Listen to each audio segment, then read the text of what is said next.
আপনি পারলে উত্তর দেন। আমরা এই প্রশ্নটার উত্তর দেব না। এই প্রশ্নটা আমাদের টপিকের সাথে প্রাসঙ্গিক না। ডাক্তার সাহেব নমস্তে, আসসালামু আলাইকুম, বিসমিল্লাহির রহমানুর রহিম। ডাক্তার সাহেব, ডাক্তার সাহেব, কিশোরী সাহেব, সংক্ষেপে বলেন। আমার প্রশ্নটা হলো, আমি খানে খুদা নামে একটি সিনেমা দেখেছিলাম। সেখানে 3 দিনের প্রার্থনা ছিল। লোকজন সেখানে যারা ছিল তারা কাঠের স্যান্ডেল পরেছিল, আর এছাড়াও তারা সে সময় কোনো ননভেজ খাবার খায়নি, চুল কাটেনি, কিছুই না, পুরোপুরি ব্রহ্মচারী সন্ন্যাসী। যখন সেই সিনেমাটা শেষ হলো আমি তাদের বললাম, ভাই এটা কি? এই 3 দিন পুরো ব্রহ্মচারী সন্ন্যাসীর মতো থাকলেন? তারা আমাকে বলেছিল।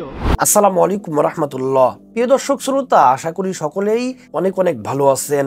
দর্শক, এবার ডক্টর জাকির নাইক স্যারকে এক হিন্দু পণ্ডিত কঠিন একটি প্রশ্ন করেছে, আর ডক্টর জাকির নাইক স্যার প্রশ্নের জবাবে কি উত্তর দিয়েছে জানলে আপনারা অবাক হয়ে যাবেন। দর্শক, আজকের ভিডিওটি খুবই খুবই গুরুত্বপূর্ণ হতে চলেছে, তাই ভিডিওটিকেও এড়িয়ে যাবেন না। সম্পূর্ণ ভিডিওটি দেখার জন্য সকলের কাছে বিনীতভাবে অনুরোধ রইল। তো দর্শক, চলুন বিস্তারিত দেখে আসি। ডাক্তার সাহেব নমস্তে, আসসালামু আলাইকুম, বিসমিল্লাহির রহমানুর রহিম। ডাক্তার সাহেব, ডাক্তার সাহেব, কিশোরী সাহেব, সংক্ষেপে বলেন। আমার প্রশ্নটা হলো, আমি খানে খুদা নামে একটি সিনেমা দেখেছিলাম। সেখানে 3 দিনের প্রার্থনা ছিল। লোকজন সেখানে যারা ছিল তারা কাঠের স্যান্ডেল পরেছিল, আর এছাড়াও তারা সে সময় কোনো ননভেজ খাবার খায়নি, চুল কাটেনি, কিছুই না, পুরোপুরি ব্রহ্মচারী সন্ন্যাসী।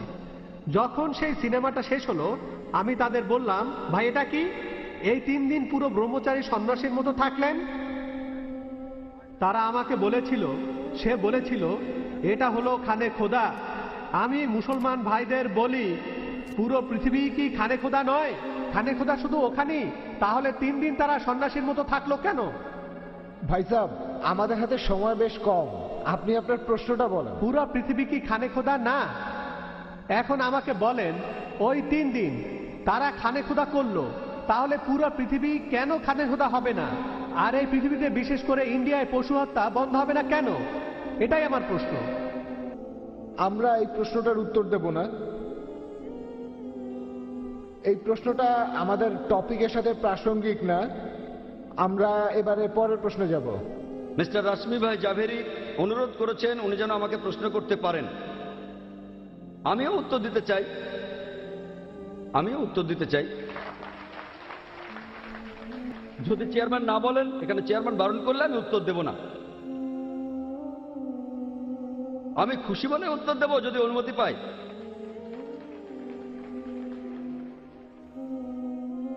আপনি পারলে উত্তর দেন। আচ্ছা ঠিক আছে, আমি উত্তর দিচ্ছি, কোনো সমস্যা হবে না। আচ্ছা ঠিক আছে, ওনার প্রশ্নটা কি ছিল আমি শুনতে পাইনি। আমি শুনেছি, উত্তরটা আমিই দেব।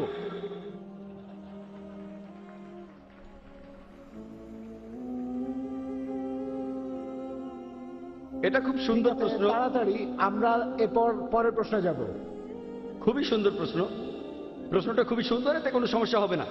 আমি জানি এখানে অনেক ভেজিটেরিয়ান আছেন, তবে আমরা হিংসাত্মক নই, এখানে কোনো সমস্যা হবে না, আমি গ্যারান্টি দিচ্ছি। আমি এমন কিছু বলবো না যাতে সমস্যা হয়। আমি জানি যে নন ভেজ আর ভেজদের মধ্যে আহমেদাবাদ আর গুজরাটে একটা রায়ট হয়েছিল, সেটা জানি। আমি আমার কথা বলতে পারি, যেহেতু যুক্তি দিয়ে বলবো তাই কোনো সমস্যা হবে না। ভাই খুব সুন্দর প্রশ্ন করেছেন। আপনি বললেন তীর্থযাত্রীদের দেখেছেন, হজযাত্রী, আর 3 দিন ধরে তারা কোনো মাংস খায়নি। এটা ইসলামের প্রশ্ন। প্রশ্নটা তো ইসলামের উপর প্রশ্ন করেছেন আমাকে, জৈন ধর্মের উপর করেননি।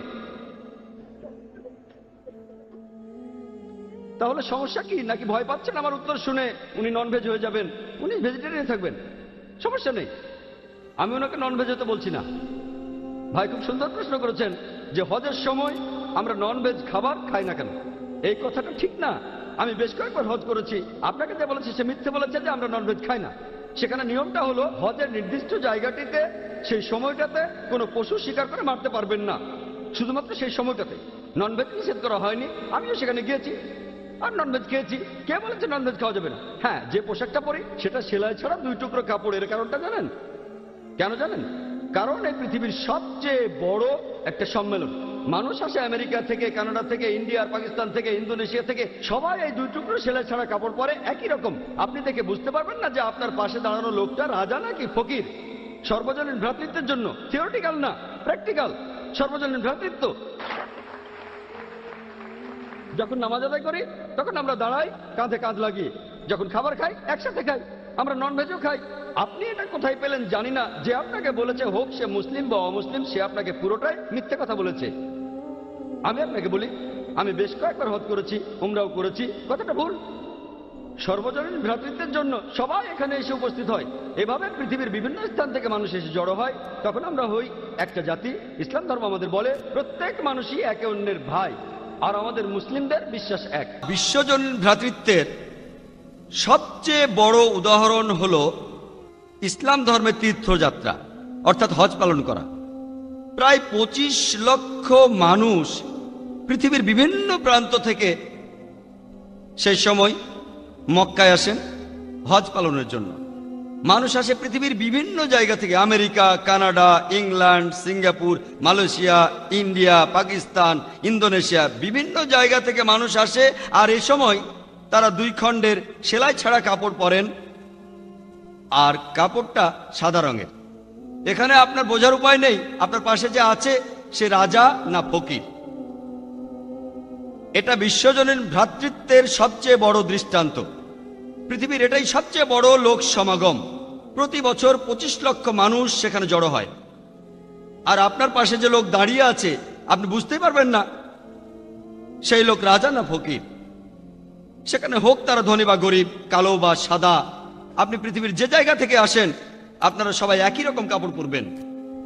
আর আমাদের প্রিয় নবী মুহাম্মদ সাল্লাল্লাহু আলাইহি ওয়াসাল্লাম হজের সময় বলেছেন যে ঈশ্বর কেবলমাত্র একজনই, আর একজন আরব কখনোই একজন অনারবের চেয়ে বড় নয়, অথবা একজন অনারব একজন আরবের চেয়ে কখনো বড় নয়।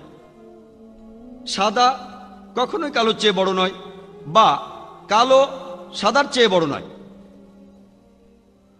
এখানে বড় হওয়ার একটাই শর্ত, সেটা হলো তাকওয়া, অর্থাৎ ন্যায়পরায়ণতা, ধার্মিকতা আর আল্লাহকে মানা। সে আপনি যে জাতিতে জন্মগ্রহণ করুন, আপনার রং যাই হোক, এসব দিয়ে আপনি বড় হবেন না। আল্লাহ তাআলার দৃষ্টিতে সব মানুষই সমান। যদি আপনি বেশি ধার্মিক হন, আল্লাহকে মানেন, ন্যায়বান হন, তাহলে অন্য মানুষের তুলনায় আপনি বড় হবেন। আর হজ পালন করার সময় প্রত্যেক মানুষই বলতে থাকে, लब्बैक अल्लाहुम्मा लब्बैक लब्बैक ला शरीका लक लब्बैक इन्नल हामदा ওয়াল নিয়ামাতা লাক ওয়াল মুলক লা শারীকা লাক। তারা বলতেই থাকে লাব্বাইক আল্লাহুম্মা লাব্বাইক লাব্বাইক লা শারীকা লাক লাব্বাইক। এরপর তারা হজ সেরে ফিরে চলে আসে, কিন্তু তাদের মাথার মধ্যে ঠিকই থাকে লাব্বাইক আল্লাহুম্মা লাব্বাইক, যার অর্থ আমি উপস্থিত হয়েছি আমার প্রতিপালক, আমি উপস্থিত হয়েছি। লাব্বাইক লা শারীকা লাক লাব্বাইক, আমি উপস্থিত হয়েছি, আল্লাহর কোনো শরীক নেই, আমি উপস্থিত হয়েছি। ইন্নাল হামদা ওয়াল নিয়ামাতা, সকল প্রশংসায় আমাদের প্রতিপালকের জন্য, সকল উদারতা প্রতিপালকের। লাকা ওয়াল মুলক লা শারীকা লাক, আপনি এই বিশ্বজগতের সবকিছুর মালিক, বিশ্বজগতের মালিক, আর আপনার কোনো শরীক নেই। এটা মনের মধ্যে গেঁথে যায় যে লাব্বাইক আল্লাহুম্মা লাব্বাইক, উপস্থিত হয়েছি, হে আমার প্রতিপালক, আমি উপস্থিত। সম্মানিত দর্শক শ্রোতা, আশা করি পুরো ভিডিওটি দেখেছেন এবং ডক্টর জাকির নাইক স্যার কি উত্তর দিয়েছে আপনারা বুঝতে পেরেছেন। ডক্টর জাকির নাইক স্যারের কাছে এমন কোনো প্রশ্নের উত্তর নেই। আল্লাহ পাক রব্বুল আলামিন পৃথিবীর মানুষদের জন্য ডক্টর জাকির নাইক স্যারকে নিয়ামত হিসেবে দিয়েছে, আর এই নিয়ামতের শুকরিয়া আমাদেরকে আদায় করতে হবে।